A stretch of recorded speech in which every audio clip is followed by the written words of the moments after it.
ইতিহাসের ফ্যাসিস্ট স্বৈরশাসক শেখ হাসিনা দিল্লির হাসপাতালে মৃত্যুবরণ করেছে। ছাত্র জনতার আন্দোলনে ক্ষমতাচ্যুত সাবেক প্রধানমন্ত্রী শেখ হাসিনা ভারতের একটি হাসপাতালে মারা গেছেন। ভারতের রাজধানী দিল্লিতে চিকিৎসাধীন অবস্থায় মারা গেছেন সাবেক প্রধানমন্ত্রী শেখ হাসিনা।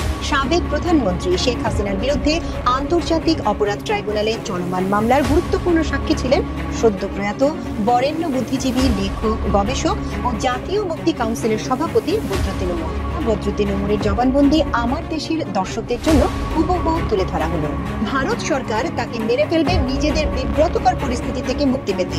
তারা যতদিন তাকে রাখবে, বাংলাদেশের সঙ্গে সম্পর্ক ভালো হবে না, আর সেই সম্পর্ক ভালো করতে গেলে তার ব্যাপারে একটি ফয়সালা করতে হবে। ছাত্র জনতা হত্যাকাণ্ডের ঘটনায় ক্ষমা প্রার্থনা করতে অস্বীকৃতি জানিয়েছেন ক্ষমতাচ্যুত প্রধানমন্ত্রী শেখ হাসিনা। এমন অবস্থায় আওয়ামী লীগ থেকে সরে যাওয়ার বার্তা দিয়েছেন শেখ হাসিনা।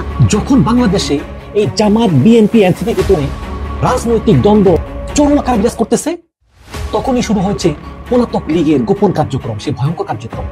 আপনারা শুনলে চমকে উঠবেন। আচ্ছা, আমরা তাকে প্রশ্ন করি যে আজকে এই একই দিনে শেখ হাসিনা 3টা বিদেশি নিউজ এজেন্সিতে একসঙ্গে ইন্টারভিউ দিল। এটাকে কি আপনারা নর্মাল মনে করেন? আমি করি না দর্শক, এটা কোনোদিনই নর্মাল হতে পারে না। এএফপি, দ্য ইন্ডিপেন্ডেন্স, রয়টার্স, 3টা বিদেশি চ্যানেলে তিনি একসঙ্গে ইন্টারভিউ দিয়েছেন।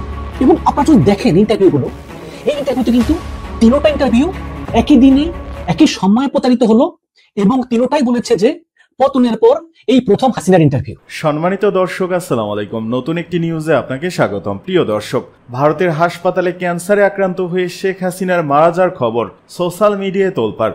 সত্যি কি মারা গেছেন শেখ হাসিনা? অবশেষে বেরিয়ে এলো আসল সত্য। এদিকে শেখ হাসিনাকে নিয়ে বাংলাদেশ বিরোধী নতুন ষড়যন্ত্র দিল্লির। হাসিনাকে খুন করতে পারে ভারত, এমনই চাঞ্চল্যকর তথ্য ফাঁস করলেন বাংলাদেশের এক আইনজীবী। অপরদিকে আওয়ামী লীগ থেকে সরে যাচ্ছেন শেখ হাসিনা। ডক্টর ইউনূসের বিরুদ্ধে নেদারল্যান্ডসের ইন্টারন্যাশনাল ক্রিমিনাল কোর্টে শেখ হাসিনার মামলার আবেদন। কি চলছে পর্দার আড়ালে? প্রিয় দর্শক, রাজনীতির অন্দরমহলের সর্বশেষ খবরাখবর নিয়ে করা আমাদের আজকের ভিডিওতে অত্যন্ত গুরুত্বপূর্ণ তথ্য শেয়ার করা হয়েছে। দয়া করে ভিডিওটি শুরু থেকে শেষ পর্যন্ত ধৈর্য সহকারে দেখে একটি লাইক দিয়ে সবাইকে বেশি বেশি করে শেয়ার করে দিবেন। সেই সাথে আমাদের ভিডিওটি আপনি বাংলাদেশের কোন জেলায় বসে দেখছেন বা শুনছেন সেটিও অবশ্যই কমেন্ট বক্সে কমেন্ট করে জানিয়ে দিতে ভুলবেন না। চলুন আর কথা না বাড়িয়ে ভিডিওটিতে একটি লাইক দিয়ে ধারাবাহিকভাবে আজকের বিস্তারিত গুরুত্বপূর্ণ খবরগুলো দেখে আসি। বৈষম্য বিরোধী ছাত্র আন্দোলনকে ঘিরে জুলাই আগস্টের মানবতা বিরোধী অপরাধের অভিযোগে সাবেক প্রধানমন্ত্রী শেখ হাসিনার বিরুদ্ধে আন্তর্জাতিক অপরাধ ট্রাইব্যুনালে চলমান মামলার গুরুত্বপূর্ণ সাক্ষী ছিলেন সদ্য প্রয়াত বরেণ্য বুদ্ধিজীবী, লেখক, গবেষক ও জাতীয় মুক্তি কাউন্সিলের সভাপতি বদরুদ্দিন উমর। বদরুদ্দিন উমরের জবানবন্দি আমার দেশের দর্শকদের জন্য হুবহু তুলে ধরা হলো। 2024 সালের গণ অভ্যুত্থান শুধু বাংলাদেশে নয়, গোটা ভারতীয় উপমহাদেশে একটি ব্যতিক্রমী ঘটনা। ভারত বা পাকিস্তানে এমন জনতার শক্তি ও ব্যাপকতার গণ অভ্যুত্থান কখনো দেখা যায়নি। বাংলাদেশ নিজেই একটি গণ অভ্যুত্থানের দেশ। 1952, 1969, 1990 সালের ঘটনাগুলো তার উদাহরণ। তবে এসব অভ্যুত্থানের মধ্যে 2024 সালের গণ অভ্যুত্থান ছিল সবচেয়ে বিস্ফোরক, সবচেয়ে রূপান্তরমূলক। ভাষা আন্দোলনের মধ্যে দিয়ে ভাষার স্বীকৃতি এসেছিল। 1969 আইয়ুব খানের পতন হয়েছিল। 1990 এরশাদের পতনের মাধ্যমে একটি নির্বাচিত সরকার প্রতিষ্ঠিত হয়েছিল। কিন্তু এসব আন্দোলনে এমন সর্বগ্রাসী ভাঙন, এমন পলায়নপর সরকার বা দল দেখা যায়নি। 1924 সালের অভ্যুত্থানে শেখ হাসিনা দেশ ছাড়তে বাধ্য হন। শুধু হাসিনাই নয়, তার মন্ত্রিসভা, দলের কেন্দ্রীয় নেতারা, এমনকি তৃণমূল পর্যায়ের নেতাকর্মীরাও দেশ ছেড়ে পালায়। এরকম ব্যাপক দলীয় পতন, আতঙ্ক ও আত্মগোপন বাংলাদেশের ইতিহাসে আর কখনো ঘটেনি। সিরিয়া বা অন্য কোনো দেশে স্বৈরাচার পতনের পরও এত সংগঠিত দলীয় পলায়ন দেখা যায়নি। এই অভ্যুত্থানের গভীরতা বোঝাতে একটি প্রতীকী চিত্র যথাযথ। শেখ হাসিনার পালানোর পরদিন থেকেই সারা দেশে শেখ মুজিবের মূর্তি ও মুরাল সাধারণ মানুষ ভেঙে ফেলে। কেউ কোনো নির্দেশ দেয়নি, তবু এটি ঘটেছে। এটি এক ধরনের প্রকৃতির প্রতিশোধ, যার বহিঃপ্রকাশ জনগণের স্বতঃস্ফূর্ত প্রতিক্রিয়ায় হয়েছে। বহু বছর ধরে নির্যাতিত, অবদমিত জনগণের ক্রোধ এই অভ্যুত্থানে বিস্ফোরিত হয়েছে। শেখ মুজিব নিজেই একসময় পার্লামেন্টে দাঁড়িয়ে বলেছিলেন, সিরাজ শিকদার কোথায়, যেটা ছিল একটি অমানবিক ব্যঙ্গ। কিন্তু ইতিহাসের প্রতিশোধ হয়েছিল ওই বছরেরই আগস্টে, যখন মানুষ বলেছিল শেখ মুজিব কোথায়। এভাবেই ইতিহাসে অনেক সময় ঘটনাগুলোর পুনরাবৃত্তি হয়। হয় প্রতিশোধের রূপে। এই অভ্যুত্থানের ফলে আওয়ামী লীগ শুধু ক্ষমতা থেকে বিতাড়িত হয়নি, তারা জনগণের বিশ্বাস থেকেও বিতাড়িত হয়েছে। মুসলিম লীগের পতনের মতোই এবারের গণ অভ্যুত্থান আওয়ামী লীগের জন্য একটি চূড়ান্ত রাজনৈতিক পরিণতি তৈরি করেছে। ভারতের সহায়তায় তারা হয়তো কিছু অন্তর্ঘাতমূলক তৎপরতা চালাতে পারে, কিন্তু জাতীয় রাজনৈতিক দল হিসেবে তাদের পুনরুত্থান অসম্ভব বলেই মনে হয়। এছাড়াও এই অভ্যুত্থানের একটি গুরুত্বপূর্ণ দিক হলো ছাত্রদের ভূমিকা। তারাই ছিল এই আন্দোলনের প্রধান চালিকা শক্তি। ইতিহাসে ছাত্ররা বারবার নেতৃত্ব দিয়েছে, কিন্তু এবারের আন্দোলনে তারা যে সাংগঠনিক শৃঙ্খলা, সাহস ও আত্মত্যাগের পরিচয় দিয়েছে তা বিরল। আওয়ামী লীগের শাসনামলে শেখ হাসিনা বড় বড় সব অপরাধ করেছে, আর শেখ হাসিনাকে ওই সময় ভারত সমর্থন দিয়ে গেছে। সে দীর্ঘদিন ভারতে থাকার সময় সেখানে ভারতের সঙ্গে সম্পর্ক গভীর করেছে। ভারতের গোয়েন্দা সংস্থা রয়ের সঙ্গে তার যে সম্পর্ক ছিল, এটা কোনো নতুন ব্যাপার ছিল না। এই সম্পর্কের ভিত্তি ছিল যে ভারতই একমাত্র রাষ্ট্র যেটা তাকে ক্ষমতায় বসিয়েছে। ফলে পতনের পর সে ভারতে পালিয়েছে, সে ওখানেই থাকবে। ওখানে থাকাটাই এক ধরনের শাস্তি, সেখানে সে জ্বলে পুড়ে মরবে। আরেকটি শাস্তি হতে পারে, যেটা আমি মনে করি, ভারত সরকার তাকে মেরে ফেলবে নিজেদের বিব্রতকর পরিস্থিতি থেকে মুক্তি পেতে। তারা যতদিন তাকে রাখবে, বাংলাদেশের সঙ্গে সম্পর্ক ভালো হবে না, আর সেই সম্পর্ক ভালো করতে গেলে তার ব্যাপারে একটি ফয়সালা করতে হবে। তাকে ওখানে রাখা যায় কি যায় না সে প্রশ্ন না, তবে যদি মেরে ফেলেন নরেন্দ্র মোদী, আশ্চর্য হবেন না। তারা এমন ভাবে বিষয়টি সাজাবে যে মনে হবে বাংলাদেশে কেউ তাকে মেরেছে, এরকম একটি সংগঠিত প্রচার চালাবে। শেখ হাসিনা বাংলাদেশে ক্ষমতায় ছিল নির্বাচনগুলো নিয়ন্ত্রণ করার মাধ্যমে। 2009 সালে ক্ষমতায় আসার পর থেকে 2024 সাল পর্যন্ত প্রতিটি নির্বাচন, এগুলোর প্রতিটি সে ম্যানিপুলেট করেছে। এগুলো সম্ভব হয়েছে কারণ রাষ্ট্রের প্রতিটি প্রতিষ্ঠানের উপর, নির্বাচন কমিশন থেকে শুরু করে পুলিশ এবং আমলাতন্ত্র, সবকিছুর উপর সে নিয়ন্ত্রণ প্রতিষ্ঠা করেছিল। প্রথম থেকেই শেখ হাসিনা ঠিক করেছিল যে নির্বাচন নিয়ন্ত্রণ করবে। সেটি করতে গেলে তত্ত্বাবধায়ক সরকার রাখা সম্ভব নয়। অথচ 1996 সালে তত্ত্বাবধায়ক সরকারের দাবিতে তিনি আন্দোলন করেছিল, সংশোধনী এনেছিল। কোনো নীতিবোধ বা নৈতিক লজ্জাবোধ তার ছিল না। 2009 সালে ক্ষমতায় এসে সেই হাসিনাই তত্ত্বাবধায়ক সরকার বাতিল করে দিল, কারণ সে বুঝেছিল নিরপেক্ষ নির্বাচন হলে পরবর্তীবার তারা আর জিততে পারবে না। সুতরাং নির্বাচনে জিততে হলে তাকে সবকিছু নিজের নিয়ন্ত্রণে আনতেই হবে। সে প্রশাসনকে দুভাবে নিয়ন্ত্রণ করেছে, প্রথমত ঘুষ, টাকা পয়সা ও সুযোগ সুবিধা দিয়ে, দ্বিতীয়ত হুমকি ও ভয়ভীতি প্রদর্শনের মাধ্যমে। 2009 সালের মধ্যে এই নিয়ন্ত্রণ স্থাপন করে। এই নিয়ন্ত্রণের মাধ্যমে সেই 2014, 2018 এবং 2024 সালে নির্বাচনগুলো করে। 2014 সালে ভোট কেন্দ্রে কাউকে ঢুকতেই দেয়নি। 2018 সালে রাতের ভোট হয়েছিল। দিনে ভোট হলেও ভোট আসলে হয়ে গেছে আগের রাতে। 2024 সালেও একই ঘটনা। এভাবে নির্বাচন করেও সে জয়লাভ করে, যদিও জনসমর্থনের কোনো ভিত্তি ছিল না। ওইসব নির্বাচনে দেখা গেছে তার দল 300 সিটের মধ্যে 4-5টি সিটও পাবে কিনা সন্দেহ। এরপরও সে জয়ী হয়েছে শুধুমাত্র প্রশাসনের উপর চূড়ান্ত নিয়ন্ত্রণের কারণে। এটা গোপন কিছু নয়, সবাই জানে। একটি সরকার যদি চায় তারা এভাবে নির্বাচন নিয়ন্ত্রণ করবে, তাহলে সেটা ঠেকানো কঠিন। নির্বাচনে শুধু কারচুপি নয়, রাজনৈতিক প্রতিপক্ষের ওপর নিষ্ঠুর দমন চালিয়েছে শেখ হাসিনা। কোনো রাজনৈতিক দল যাতে কার্যকরভাবে নড়াচড়া করতে না পারে, সেজন্য নির্যাতন করা হয়েছে। প্রচুর মানুষকে গ্রেপ্তার করে বছরের পর বছর আটকে রাখা হয়েছে বিনা কারণে। আয়নাঘর নামে টর্চার সেল তৈরি করা হয়েছে, যেটা শেখ মুজিবের আমলেও ছিল না। শেখ মুজিব বিরোধীদের সরাসরি হত্যা করতেন। শেখ হাসিনা শুধু হত্যা করতো না, নির্যাতনও করত, এবং এতে এক ধরনের বিকৃত আনন্দ পেত।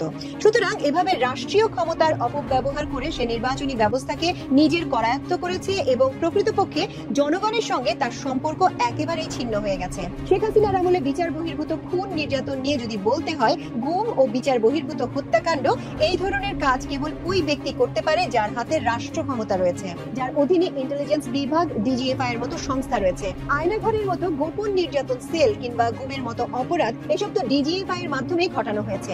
যতগুলো অপহরণের ঘটনা দেখা যায়, তার পেছনে ডিজিএফআই এর সংশ্লিষ্টতা রয়েছে। এরপর তারা অন্যভাবে যাকে বলে বিচার বহির্ভূত হত্যাকাণ্ড, সেগুলো সংগঠিত করেছে। তারা এসব করেছে বিরোধী দল, বিশেষ করে বিএনপি কে নিষ্ক্রিয় করে রাখার লক্ষ্যে। বিএনপি কে তারা ধীরে ধীরে পিষ্ট করে রেখেছে, দমন করেছে, মারধর করেছে। শেষ দিকে দেখা গেছে তারা কোনো মিটিং মিছিল করতে গেলেও পুলিশ দিয়ে হামলা চালিয়ে তা ভেঙে দিয়েছে। যতই জনসমাবেশ হোক না কেন, পুলিশ দিয়ে তা দমন করা হয়েছে। শেষবারের মতো দেখা গেল এক বিশাল মিছিল থেকে বিএনপি কে একেবারে ছত্রভঙ্গ করে দেওয়া হলো। এভাবেই পুলিশ দিয়ে মারপিট করলে বিরোধী পক্ষ, যারা নিরস্ত্র, যারা পাল্টা সশস্ত্র আক্রমণ করতে পারে না, তারা ধীরে ধীরে স্তীমিত হয়ে পড়ে।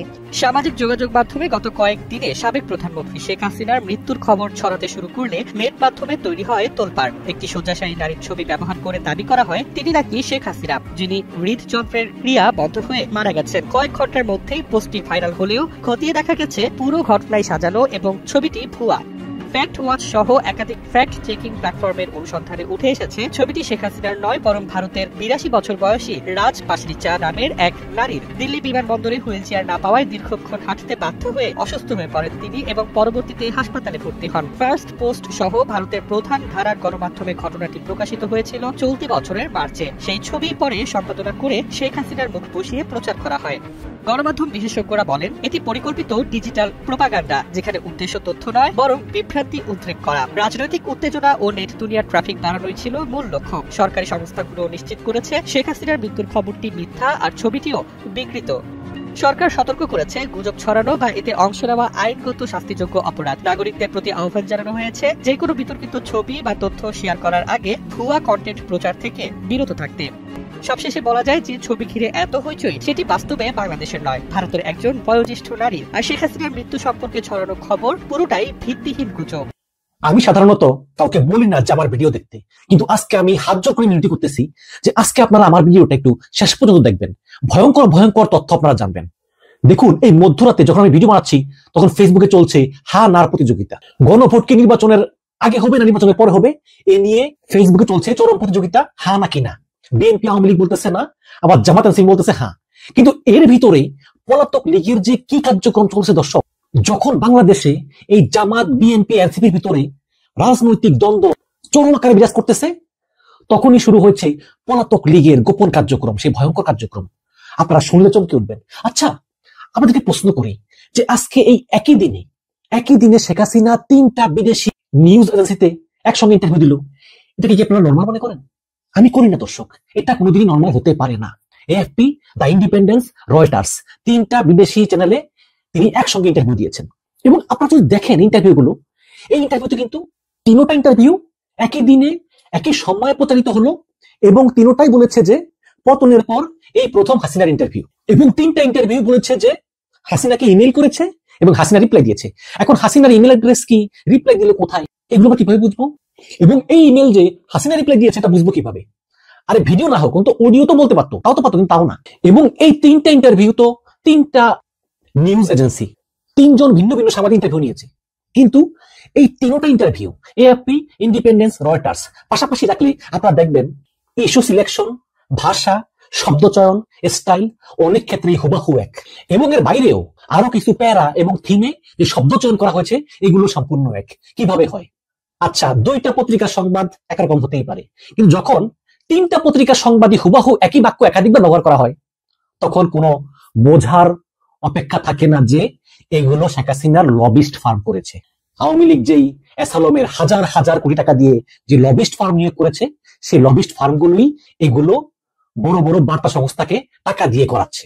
যেখানে তারেক রহমান 15 বছরে একটা মিডিয়াতে ইন্টারভিউ দিতে পারেনি, সেখানে হাসিনা এই পলায়নের 1 বছরের ভিতরেই 3টা মিডিয়াতে ইন্টারভিউ দিয়ে ফেলেছে অলরেডি। আপনারা এই মধ্যরাতে ফেসবুকে আছেন হ্যাঁ অথবা নার প্রতিযোগিতায়। দর্শক, এই ইন্টারভিউগুলো একটাও কিন্তু হাসিনা দেয়নি, এগুলো ওই লবিস্ট ফার্মগুলো হাসিনার পক্ষ হয়ে উত্তর রেডি করে ওই বার্তা সংস্থাগুলোর কাছে পৌঁছে দিয়েছে এবং বার্তা সংস্থাগুলো এগুলো ছাপিয়েছে। এবং এর জন্য এই লবিস্ট ফার্মগুলো প্রচুর টাকা পয়সা খরচ করেছে একই দিনে হাসিনার 3টে ইন্টারভিউ এই বড় বড় 3টা মিডিয়াতে দেওয়ার জন্য। এখন প্রশ্ন হচ্ছে যে এই লবিস্ট ফার্মের উদ্দেশ্য কি, কেন তারা এগুলো করতেছে? এবং কেঁচো খুঁড়তে বেরিয়ে গেল সাপ। আমি আপনাদেরকে আগের ভিডিওতেও বলেছিলাম বিস্তারিত যে শেখ হাসিনা এবং আওয়ামী লীগ দেশে বিদেশে প্রচুর লবিস্ট নিয়োগ করেছে। এমনকি বিদেশি বিভিন্ন রাষ্ট্রের সাবেক প্রধানমন্ত্রী, সাবেক রাষ্ট্রপতি তাদেরকে পর্যন্ত নিয়োগ দিয়েছে। এবং বর্তমানে 3টি লবিস্ট ফার্ম শেখ হাসিনার কাজ করতেছে।